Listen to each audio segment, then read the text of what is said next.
Kasus kekerasan seksual terhadap anak seolah tiada henti. Kepolisian Resor Langkat, Sumatera Utara menangkap seorang lelaki yang diduga melakukan kekerasan seksual kepada anak kandungnya yang baru berusia 3 tahun. Tersangka SL, warga Pangkalan Brandan, Kabupaten Langkat, ditangkap polisi atas laporan nenek korban. Sang nenek menemukan luka di alat vital korban. Di hadapan polisi, pelaku mengaku telah 3 kali mencabuli korban. Polisi pun langsung menahan tersangka dan akan mengenakan pasal Undang-Undang Perlindungan Anak dengan ancaman maksimal 15 tahun penjara.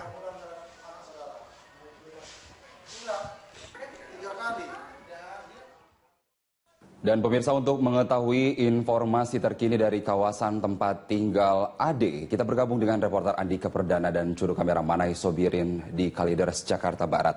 Andika, bagaimana suasana rumah Ade pasca ditetapkannya sebagai tersangka yang juga kemudian dijadikan markas geng Well Takos ini?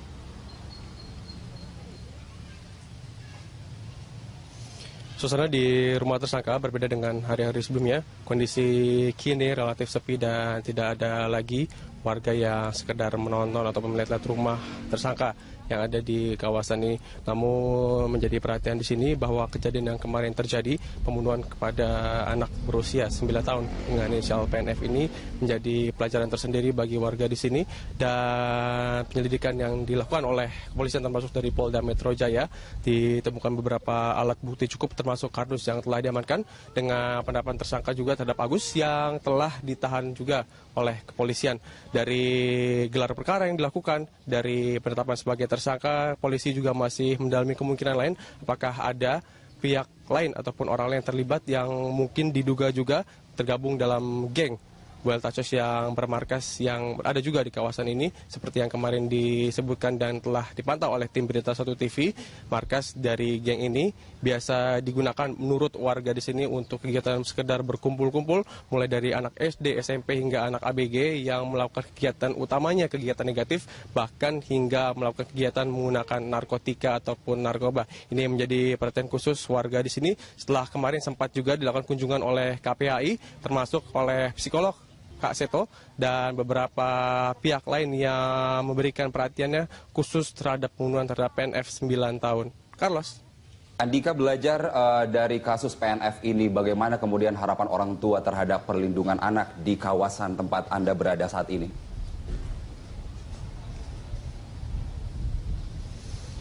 Ya, utamanya dari dalam internal rumah warga ataupun individu yang bertempat tinggal di sini menjadi pelajaran tersendiri. Mereka memberikan perhatian khusus sejak terjadinya pembunuhan terhadap PNF 9 tahun ini. Dan tadi kami sempat berbincang dengan warga yang ada di sini. Mereka menyampaikan harapan-harapan mereka agar kasus serupa tidak terulang lagi. Ini memerlukan perhatian khusus termasuk dari pemerintah Provinsi Jakarta maupun pemerintah pusat, termasuk juga dari orang tua sendiri mengenai seperti apa perlunya perhatian terhadap anak-anak. Kini kita sudah bersama dengan salah satu warga yang di sini. Halo Ibu, selamat siang. Ini lagi sibuk mau masak nih, ngumpulin bahan Ibu ya. Kita boleh sedikit ngobrol Ibu. Tadi kita juga sedikit ngobrol. Ibu kan punya anak juga Ibu ya. Untuk perhatian sama anak Ibu, perhatiannya apa aja bentuknya Ibu ya? Ya. Itu aja suruh ibadah banyak. Ibadah gimana Bu? Sholat weh, kasih sholat. Kalau Ibu untuk... Suruh sholat, sayang sama mbah gitu. Oke. Berarti yang pertama perlu pendidikan melalui ibadah, sholat. Dan termasuk juga itu terus sayang sama mbah, perlu sama mbah gitu. Kalau sehari-hari misalkan perhatiannya dalam bentuk apa aja untuk anak sih Bu? Mungkin ngingetin makan atau apa gitu? Ibu pagi-pagi anak kerja ini apa ibu emam sambil disuapin. Suapin? Enggak dibeliin. Sampai segitunya tuh Bu ya? Sampai setiap SMA. pagi disuapin ya? 3 SMA. 3 SMA ya? Kita juga kalau untuk masalah kayak gini yang kemarin terjadi itu diharapkan nggak terulang lagi Bu ya? Iya. Jadi harus perhatian dari orang tua. Iya. Makasih banyak Ibu waktunya. Disuapin dan nggak mau makan. Jadi disuapin. Oke Ibu, makasih waktunya Ibu. Iya. Lanjutin lagi masaknya. Terima kasih. Iya, matur nuwun Ibu. Selain tadi disampaikan beberapa pendapat dari warga yang menjadi perhatian secara luas skala nasional bahwa perhatian kepada anak-anak ini diperlukan juga, terutama dari orang tua sendiri dan termasuk dari pemerintah yang menyampaikan sosialisasi mengenai pentingnya memerhatikan anak dan upaya-upaya pendidikan yang penting bagi anak-anak. Carlos? Baik, terima kasih informasinya Andika. Dan pemirsa, itu reporter Andika Perdana dan juru kamera Manai Sobirin melaporkan langsung dari Kalideres, Jakarta Barat. Pihak kepolisian bekerja cepat untuk mengungkap kasus pembunuhan ibu dan anaknya yang berusia 5 tahun di Penggilingan, Cakung, Jakarta Timur. Saat ini polisi telah mengantongi identitas pelaku. Menurut Kabid Humas Polda Metro Jaya Kombes Muhammad Iqbal, ada beberapa orang yang dicurigai polisi dan masih dikejar oleh orang terdekat. Untuk motifnya sendiri, Iqbal mengatakan pembunuhan itu bisa dilatar belakangi oleh masalah dendam pribadi. Sementara itu, Dirkrimum Polda Metro Jaya Kombes Krisna Murti mengatakan pihaknya telah membentuk Satgas Khusus yang merupakan tim gabungan dari Polda Metro Jaya untuk ungkap kasus ini.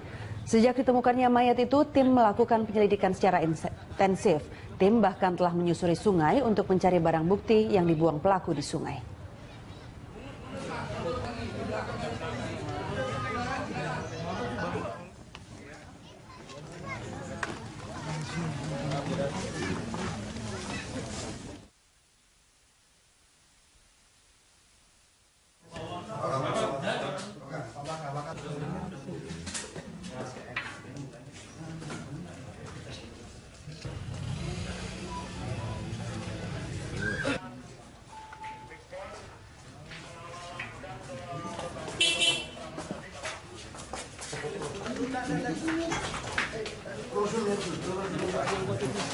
Direktorat Reserse Kriminal Umum Polda Metro Jaya merilis video investigasi pembunuhan anak dalam kardus di Kalideres beberapa waktu lalu. Video berdurasi lebih dari 5 menit ini menjelaskan bagaimana tersangka Agus membunuh dan melecehkan korban. Tersangka Agus menjerat korban dengan kabel pada saat melakukan aksi di chatnya. Pelaku melakukan aksinya di sebuah warung yang kerap kali digunakan sebagai tempat berkumpul bersama teman-teman tersangka. Direktur Reserse Kriminal Umum Polda Metro Jaya, Kombes Krisna Murti, menjelaskan bahwa penentuan status tersangka berdasarkan hasil gelar perkara yang dilakukan Jumat kemarin. Selain penetapan tersangka kepada AD, penyidik juga memeriksa 6 saksi dan menyita 11 barang bukti. Lepas sepatu di mana? Sini, Pak. Sini, Pak. Lepas sepatu. Kenapa dia lepas sepatu? Kenapa dia kamar, Pak? Kenapa dia masuk ke kamar langsung? Kamu suruh. Kabel casan ada di mana? Ya ada, Pak. Udah saya bakar, Pak. Oh, kamu bakar. Di mana, Pak? Kamu bakar di mana? Di belakang, Pak. Coba lihat tempat bakar baju. Terus kardus. Kardus itu kardus apa? Malaysia siap menambah bantuan untuk Indonesia dalam menangani kabut asap. Hal itu disampaikan Perdana Menteri Malaysia Najib Razak dalam pertemuannya dengan Presiden Joko Widodo di Istana Bogor, Jawa Barat.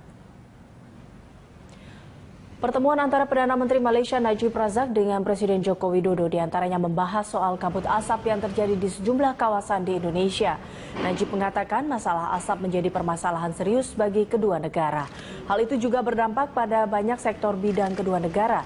Najib menambahkan Malaysia juga akan mengundang pemerintah Indonesia untuk melihat pengalaman Malaysia dalam mengatasi asap. Sementara itu, Presiden Joko Widodo menyambut baik bantuan Malaysia. Jokowi menilai kerjasama dalam penanganan asap perlu ditingkatkan.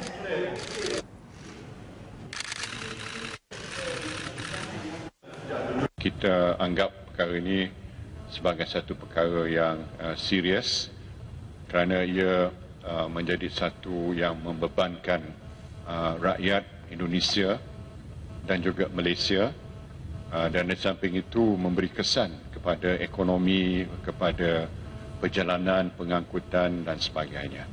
Untuk ini kita ada beberapa langkah yang kita telah lakukan di Malaysia, termasuk menebuk apa yang dikatakan sebagai tube well, dan ini mungkin salah satu option selain daripada kita buat kanal yang dicadangkan di Indonesia sebagai satu pilihan, dan kita bersedia menerima rombongan dari Indonesia untuk melihat pengalaman kita di Malaysia.